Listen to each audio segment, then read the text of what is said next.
Hey everyone, for those who don't know, my name is Austin Harris and I'd like to welcome you to the first episode of Uncovering the Hidden Agendas. In this video series, I plan to show you guys how Satan has put his hand of influence on just about every aspect of society and how we as Christians must be careful what we use, what we watch, what we buy, what we consume, and what we choose to do. So this episode is called What's Up with All the Red and Blue? So to start out, I'm going to tell you guys what inspired this episode and this video series. So as you probably know, the Super Bowl happened back in February. I didn't intend to watch. I stopped watching football probably 3 or 4 years ago. But my dad wanted to watch. So by the time I came into the kitchen for dinner, he had the game on. There was probably a few minutes left in the second quarter, and then came the halftime show. That was a very strange halftime show to say the least. But one thing I was noticing, one thing that caught my eye, was a continual presence of red and blue colors. Like the background, the lighting, the outfits, red and blue. I just kept seeing those colors. So for those that missed the show, I'll show you a little bit. The National Football League welcomes you Right off the bat, sponsored by Pepsi, red and blue. Blue background. The Weeknd's got a red outfit. The stadium is lit up in blue. People behind him have red eyes. What's that all about? Red and blue. Blue background.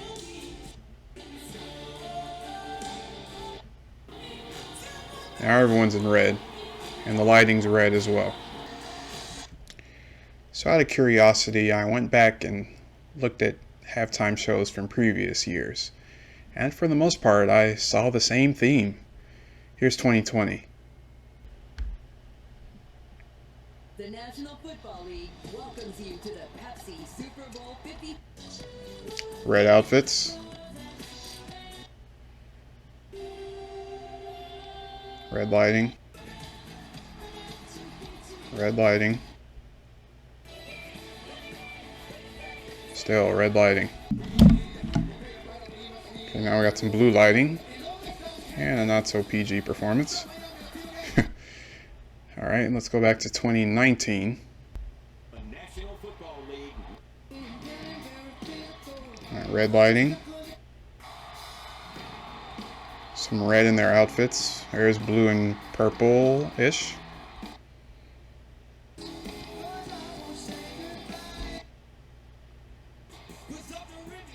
More red lighting.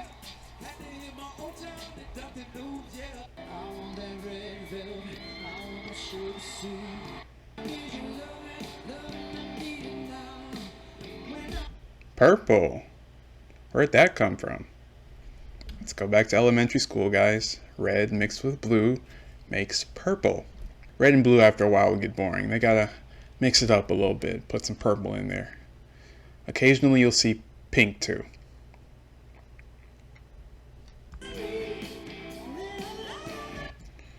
Alright, and let's see a little bit of 2018.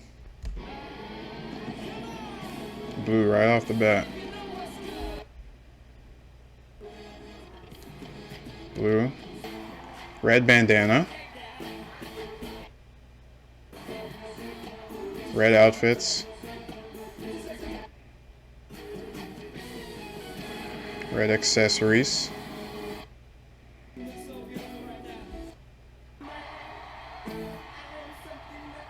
Purple again.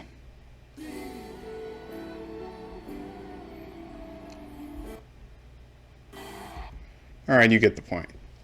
So after I finished my dinner, I remembered that I had bookmarked a video a couple years ago that talked about the use of red and blue and the purpose behind it, but I never watched it. So that night I did, and watching that video became the start of much research on my part. And I believe there are other things that God has revealed to me along the way.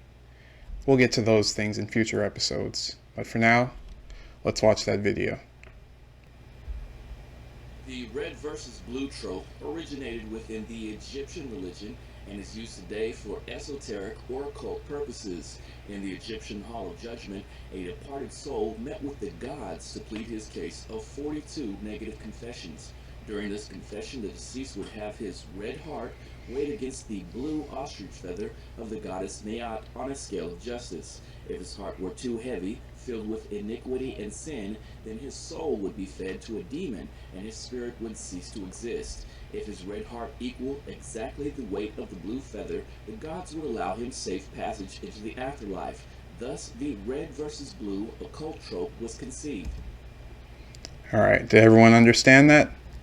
So just to reiterate, red heart, blue feather, two sides. Red heart's too heavy, soul ceases to exist.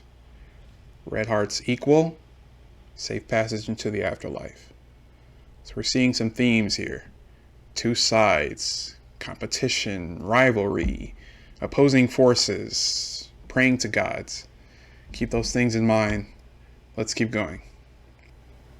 See President Donald Trump in his red power tie, his alongside Vice President Michael Pence in his blue tie. This is for esoteric purposes called duality.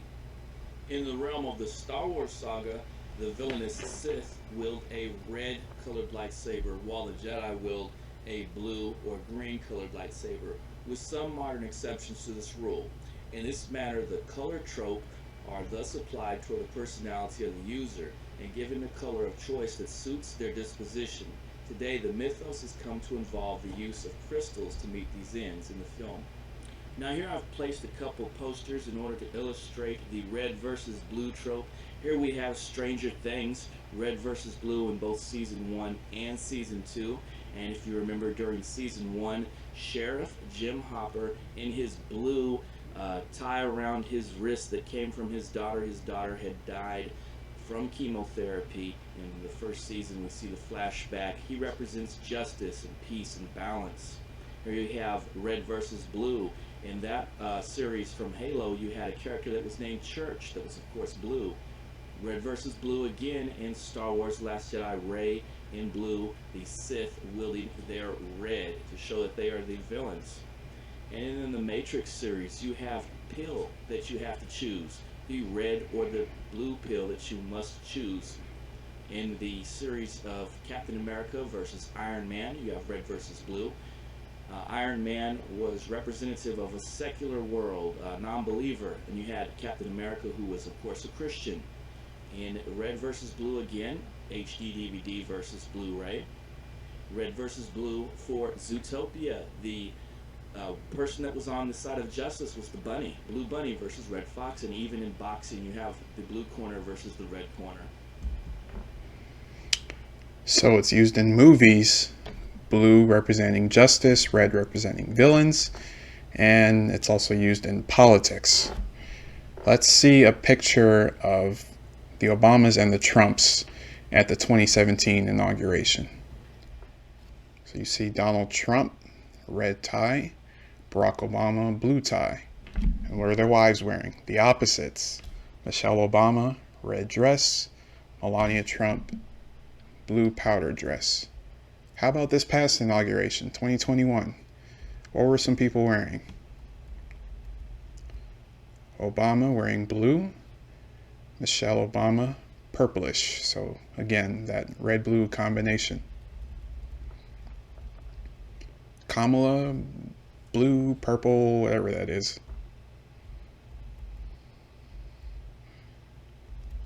Joe and Jill Biden, blue.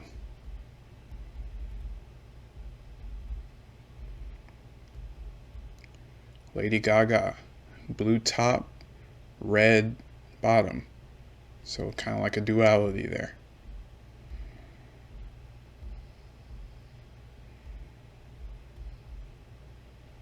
Bill and Hillary Clinton. Bill Clinton got on blue, Hillary Clinton purple. And Nancy Pelosi, blue. And here's an old picture of Obama and Biden. Obama wearing a red tie, and Biden wearing a blue tie. But they're both Democrat, right? They're on the same team. Why are they wearing different colored ties? It has to be for this reason. So where else do you see these colors? Let's look at oil a little bit. In Freemasonry, there are 2 lodges. From what I understand, the blue lodge is the lowest 3 degrees. The red lodge goes up to the 33rd degree, or 10th degree, depending on the York or Scottish rite. You will see a familiar pattern with oil company and gasoline station logos. They will always have some form of red and blue symbolism. Generally, there will be a red circle somewhere in it, which symbolizes the sun. Don't believe me? Here's some examples. 76, Chevron, Phillips, Citgo, Exxon, Mobil, Esso, and Gulf. Where else do you see these colors? They're also used in TV, especially in the eyes. These blue eyes indicate a character who either is demonic or possesses the evil eye, magic, or witchcraft. In Mediterranean countries, this comes from the demon's eye amulet, which is always blue. Blue, or gray, is also the eye color of choice for many wizards who are eerie or sophisticated instead of mysterious. Commonly, these eyes weren't originally blue, but became that way through prolonged use of magic. And it's not just blue eyes, you also see red eyes. Here's a quote from a SpongeBob scene. "I'm Tack of the Poo-Poo Nunu people. You're the good guys, aren't you? Sure, it's the beady red eyes that are a dead giveaway for the evil fellows." It goes on to say, "An easy way to tell a villainous or sinister character apart from the protagonists, other than giving them a red right hand, is making their eyes red. If they don't start out evil, there's a chance they become so over time, or perform full-blown face-heel turn. It's not the same thing as the red eye phenomenon in photos, but if cameras could detect evil or danger, these would be the first people they'd catch. Even those who aren't truly evil or dangerous are often thought to be so by characters in universe. Those with glowing red eyes are almost without exception thoroughly evil, or at least very dangerous. The almost section goes to those whose red eyes serve as a marker for their elemental powers, typically fire. Albino characters with red eyes may suffer from this association with evil." So I put together some slides. Let's see some other ways that these colors are used. We saw already Pepsi, red and blue duality. News channels, Fox, Newsmax, One American News. It's used in TV. See the contrasting ties in ATL Homicide. Here's some more TV examples. The red dress versus the blue dress. Also used in movies. Sonic looks like the one fighting for justice against the red villain in the background. And Godzilla vs. Kong got that red and blue duality going. Red and blue is also used in advertisements. We'll talk about Pokemon in a later episode. Medication. This is a little suspicious to me. Like, is there something we don't know about the medications we're taking? Why would they use these colors? Toothpaste. May need to investigate some of the ingredients that we're brushing our teeth with. The Bloods and the Crips. Of course. These two gangs are probably the most obvious example. These colors are also used in game shows. You see all 3 colors in the background there. This is an old game show called Go. If you look closely, the left side is red and the right side is blue. Here's an old Jeopardy episode As you can see in the background, all three colors are there. This is Press Your Luck. Dominance of purple in the background there, but also a little bit of blue and red toward the bottom. Super Password, another older game show. You see the colors not just in the lighting and in the logo, but look at the chairs of the teams. Red versus blue. Here's an excerpt from a newer show called The Chase. Notice how the audience and the contestants are portrayed with a blue background, but when they show the beast, the person on the show that's trying to beat them, he's given a red background. Long ago I was a high school teacher teaching 11th and 12th graders, so this is almost like home from home for me. And now they're here competing against you. And Dan, you'll be the first to face them. Come on over. Also used in competitions, red versus blue again. Also used in sports. You see red and blue not just in the logos of the leagues, but in the conferences that the teams are broken into. East and West in the NBA, East and West in the MLB, AFC and NFC in the NFL. So you see these two conferences go up against each other in things like the All-Star Game and the Pro Bowl, but also the finals, right? The best of the East versus the best of the West, aka red versus blue. Here's some more sports leagues logos. Almost every sports league logo has these colors. It's crazy. NCAA. No red and blue here, but I did watch a few games of March Madness this year. And let me show you what I saw. Here are some pictures from two separate games. Look closely at the Powerade. Why would they choose those flavors? Red and blue, right next to each other.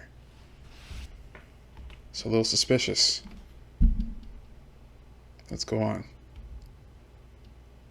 The Grammys. I saw a little bit of the Grammys this year. Let's see what kind of colors they had in their show.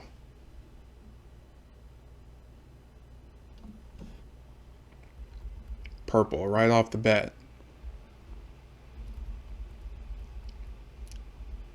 I'm not going to play the videos. Let's just scroll through and see what we see. Bluish background.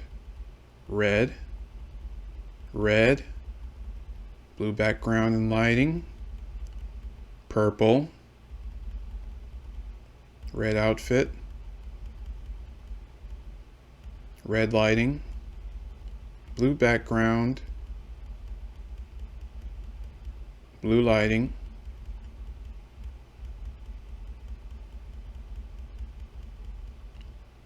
Blue and purple. Red mask. Blue lighting.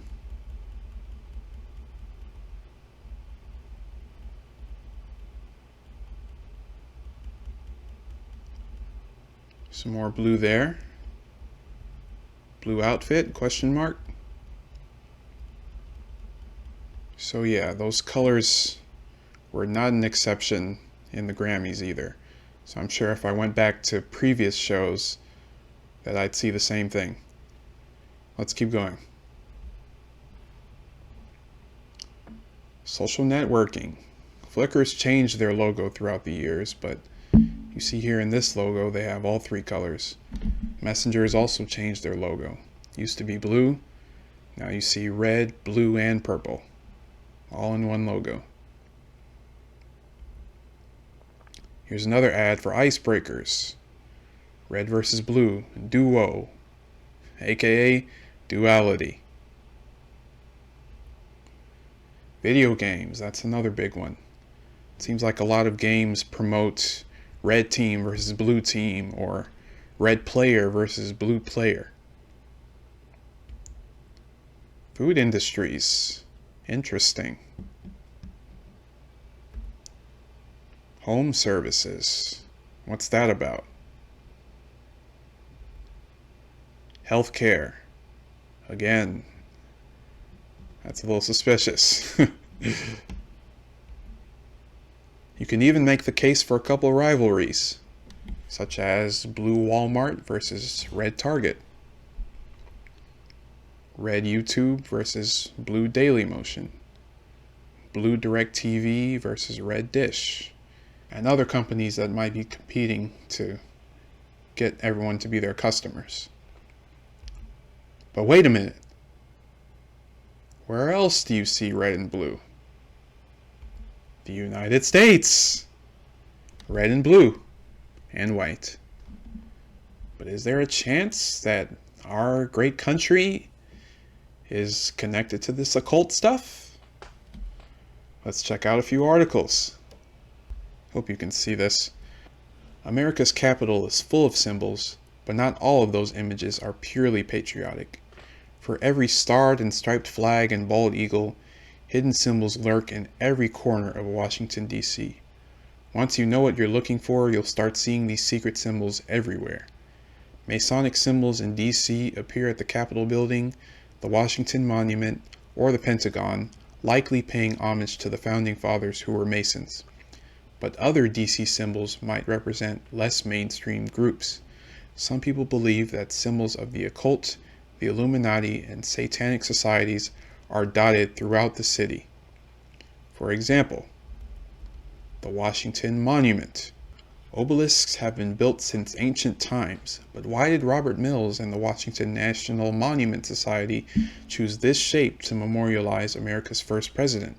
Some people point to the importance of obelisks to the Freemasons. The Washington Monument stands at 555 feet tall, or 6,660 inches, close to the biblical mark of the beast, 666. Let's see a little bit more about obelisks to get some further clarification. An obelisk is a tall, tapering monument topped with a pyramid, first created in ancient Egypt, symbolizing the sun god Ra. The obelisk may have been inspired by the sun pillar, a natural atmospheric phenomenon that produces an apparent column of light near sunrise and sunset. The Washington Monument in the U.S. Capitol is both the tallest obelisk in the world, as well as the tallest stone structure, composed of more than 36,000 blocks. And it's also worth noting that George Washington was a Freemason. What else? What other examples? The rotunda of the Capitol building shows George Washington becoming a god. The inside of the rotunda of the Capitol building contains a painted fresco called the Apotheosis of Washington. Painted in 1865 by Constantino Brumidi, this artist previously worked at the Vatican. Some theorists believe it shows George Washington draped in regal purple robes, red and blue, becoming a god. This theory is true. Apotheosis actually means ascending to a godlike status. The allegorical piece also features 13 maidens, which represent the 13 original colonies. The group is flanked by Roman gods and goddesses, including Neptune, Mercury, and Minerva. There's a Masonic temple near the White House. There is actually a Masonic temple close to the White House. This building, called the House of the Temple, is the home of the Scottish Rite of Freemasonry. Freemason headquarters have been reported to exist all over the U.S., confirming this may actually be a Masonic temple close to the White House. Why is it so close to the White House? That's a little sus. Several important buildings resemble Greek designs. Homages to Greek design can be found everywhere in Washington, D.C. The Supreme Court building, the White House, the Jefferson Memorial, the Lincoln Memorial, and even the Capitol building feature pillared entries, decorative friezes, and white stone construction like the ancient buildings found in Greece. Are these buildings a symbol of some strange connection between the Founding Fathers and various pagan gods, or were they simply subject to the neoclassical trends that were popular at the time of their construction? The The streets form a Templar cross. Some people see a Templar cross in the streets of Washington, D.C. This symbol supposedly provides more proof the city was designed in order to advance the cause of the Freemasons. The streets form a pentagram with the White House at its apex. When looking at a map of Washington, D.C., you'll see that the area encompassing the White House, its lawn, and many of the surrounding streets looks like a pentagram or a five-sided star. It's not an exact pentagram. A perfect pentagram has 5 equal sides, and the one formed in DC does not. So, not sure about that one. What else is symbolic of our country? Mount Rushmore. Masons from across the United States came together on Thursday, September 9th with the Grand Lodge of South Dakota to celebrate the 75th anniversary of Mount Rushmore. The ceremony highlighted how each of the presidents on Mount Rushmore had a unique tie to Freemasonry. George Washington and Theodore Roosevelt were well known in Masonry. Thomas Jefferson was reputed to have been a member of the Lodge of the Nine Sisters during his time as the Continental Congress's ambassador to France, and Abraham Lincoln was to have expressed interest in joining the craft after his presidency. What else is symbolic of our country? The Statue of Liberty. Libertas is also called the Freedom Goddess, Lady Freedom, the Goddess of Liberty. You know there's a statue in New York Harbor called the Statue of Liberty. You know where we got it from? French Freemasons. Listen folks, that is an idol, a demonic idol right there in New York Harbor. People say, well, no, it's patriotic. What makes it patriotic? Why is it? It's a statue of a false goddess, the Queen of Heaven. We don't get liberty from a false goddess, folks. We get our liberty from Jesus Christ. And that Statue of Liberty in no way glorifies Jesus Christ. There is no connection whatsoever. So I'm just telling you, we practice idolatry in America in ways that we don't even recognize. And just for reference, here's what Libertas looks like. That's a pretty close resemblance. And back to the map of DC, you see here that the street layout forms an inverted pentagram or star. This is a symbol of Satan. Just for your reference, that's what it looks like. So, that's what the red and blue theme means. Now, I'm not saying that every company that uses red and blue in their logo and their background and lighting is satanic. Please don't hear me say that. But when you do see these colors and that theme, at the very least, please be cautious.